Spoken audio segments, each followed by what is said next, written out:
مجھے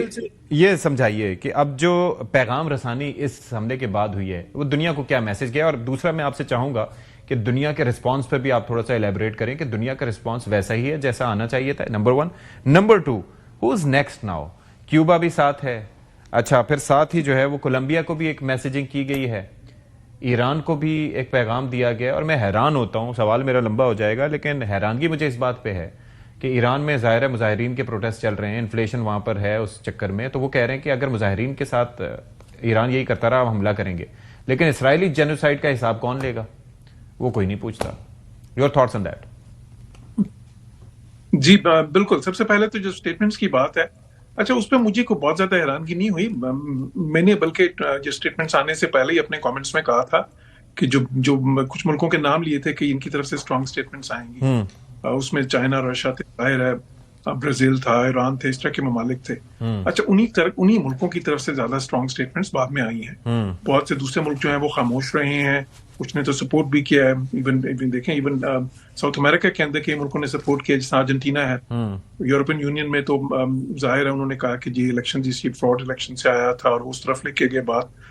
جو کہنے ٹھیک بھی ہے، وہ اس کے اپنے ملک میں بھی وہ انپاپولر تھا، وہ ریگڈ الیکشنز بھی کے مسائل بھی تھے وہاں پہ، کافی زیادہ ڈسفنکشنل وہ ملک تھا۔ لیکن جہاں تک انٹرنیشنل قوانین کا تعلق ہے تو اس میں تو پھر یہ بن گیا نا کہ اپنے ٹیریٹوریل انٹیگریٹی بھی وائلیٹ ہوگی، سوورینٹی بھی ایک ملک کی وائلیٹ ہوگی، پھر اس کے ساتھ ساتھ دیکھیں پھر جو ہے نا امیونٹی بھی وائلیٹ، پریزیڈنٹس وغیرہ جو ہوتے ہیں ان کو ایک امیونٹی ہوتی ہے،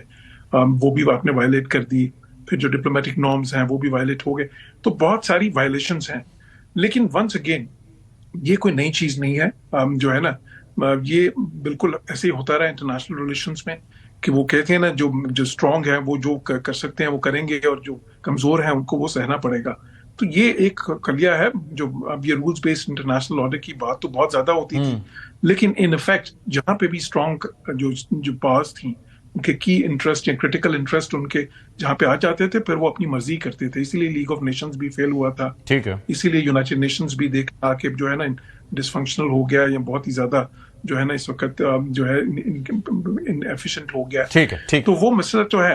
اب اس کے بعد جو ہے اگر آپ دیکھیں، اب آپ نے یہ کہا کہ کن ملکوں پہ آگے، تو بالکل ٹرمپ نے بات کی ہے، دیکھیں انہوں نے کن ملکوں کی بات کی ہے، انہوں نے کولمبیا کی بات کی ہے کہ جی وہاں سے بھی ڈرگز آتے ہیں، میکسیکو کی بات کی ہے انہوں نے، ایران کی بات بھی ہے۔ البتہ میرا یہ خیال ہے کہ ایران جو ہے، جب اگر ایران پہ بات آئے گی تو یہ پھر وہ جو ریڈ لائن ہوگی جہاں پہ پھر چائنا اور رشیا سے and it's a different cup of tea. Iran has proven that کہ obviously یہ جو مظاہرے ہو رہے ہیں ان کے پیچھے بھی آپ کو پتا ہے کہ بیک سٹیج پہ کچھ نہ کچھ چل رہا ہوتا ہے، شرارتیں، لیکن it's a different cup of tea. تو ایک تو یہ چیز ہے۔ ڈاکٹر قمر چیمہ صاحب، اب ایک سوال جو یہاں پر بڑا امپورٹنٹ ہے کہ میں خدا کا شکر ادا کرتا ہوں اس بات پہ، اور ہم نے یہ پروو بھی کیا ہے دو چیزوں پہ کہ ہمیں پاکستان اپنے تئیں ایک بڑا معجزہ، اس کے بعد پاکستان کا ایٹمی طاقت بننا،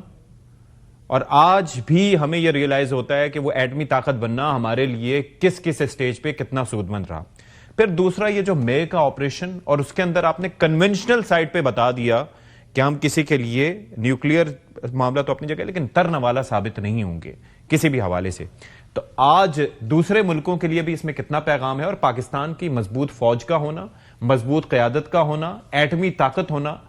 یہ کتنی امپورٹنٹ سگنلنگ ہے؟ ڈاکٹر قمر چیمہ میں چاہوں گا آپ اس پہ رسپونڈ کریں۔ دیکھیں یہ بالکل آپ نے صحیح بات کی ہے کہ مضبوط فوج جو ہے وہی ضمانت ہے پاکستان کی سوورینٹی کی،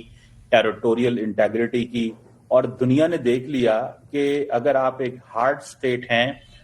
کے طور پہ آپریٹ کر رہے ہیں، انڈیا نے آپ پہ حملہ کیا، آپ نے بالکل صحیح کہا کہ نیوکلیئر کی تو بات کی بات ہے، ہم نے کنونشنل ڈومین میں سپریمیسی اسٹیبلش کی ہے،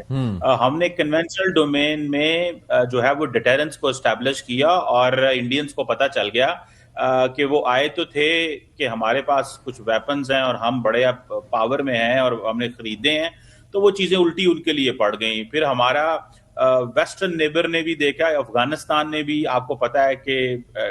حالات خراب کیے، بہت زیادہ نقصان پاکستان کا کیا ہے، تو ہم نے ان کو بھی پیغام دے دیا، تو وہاں سے بھی چیزیں سنبھلتی نظر آ رہی ہیں۔ اس سے پہلے ایران نے کچھ کیا تھا جو ہم نے اس کو بھی جواب دے دیا، تو میں سمجھتا ہوں کہ پاکستان ایک ہارڈ سٹیٹ کے طور پہ ایمرج کی ہے، اور جو آپ بات کر رہے ہیں کہ آج پتا چلا کہ فوج کتنی امپورٹنٹ ہوتی ہے, اور صرف فوج نے ڈسپلنڈ فوج, اور یہ جو ہمارے کئی لوگوں کو ہوتا ہے جی کہ فوج کو کمزور کریں, فوج جو ہے وہ اوور سٹیپ کر رہی ہے. سوال یہ ہے کہ آپ نے دیکھنا ہے کہ آپ کے نیشنل سیکورٹی تھریٹس کیا ہیں, انٹرنل ایکسٹرنل چیلنجز کون سے ہیں, فوج کا رول جو ہے وہ ٹریڈیشنل سیکورٹی میں, نان ٹریڈیشنل سیکورٹی میں کیوں اور کتنا ضروری ہے. آپ کے ایک طرف 2600 کلومیٹر کے لالیس افغانستان ہے, ایران اپنے مسئلے ہیں, انڈیا 1600 کلومیٹر اگین ہر وقت جنگجو اور وار مانگرنگ کرتا رہتا ہے. تو آپ نے اپنے حساب سے چلنا ہے. تو میں سمجھتا ہوں کہ لیٹن امریکہ ہو, مڈل ایسٹ ہو, پاکستانیوں کو شکر خدا کا کرنا چاہیے کہ نہ تو ہم کوئی لیٹن امریکہ کا ملک ہے, نہ ہی کوئی مڈل ایسٹ کا ملک ہے. ہم آزادی سے اپنے گھروں میں سوتے ہیں, اور ہماری افواج کو پتہ ہے کہ اگر کوئی چڑی بھی پر مارتی ہے آپ کے بارڈر کے اندر تو ہمیں پتہ ہوتا ہے کیا ہو رہا ہے. آپ کے پاس کیپیسٹی ہے ان کو جواب دینے کی. امریکہ ہو, چائنا ہو, کوئی بھی ملک ہو, ابھی مڈل ایسٹ جو ہے وہ سارے کے سارے ایک ہی چیز سمجھتے ہیں کہ پاکستان کی کیپیبلٹی رکھتا ہے. اور میں سمجھتا ہوں یہی وجہ ہے کہ دنیا ہمیں اپریشیٹ بھی کر رہی ہے, ہماری ریسپیکٹ بھی کرتی ہے. دنیا میں طاقتور کی عزت ہے, کمزور کی کوئی عزت نہیں ہے. بالکل ایسے فوج ہماری سیکورٹی کی ضمانت ہے. تو میں سمجھتا ہوں کہ وینزویلا ہو یا مڈل ایسٹ ہو یا ساؤتھ امریکہ ہو, دیکھ لیا کہ جہاں پہ کمزور فوجیں ہوتی ہیں وہاں کیا حال ہوتا ہے. ٹھیک ہے جی, بہت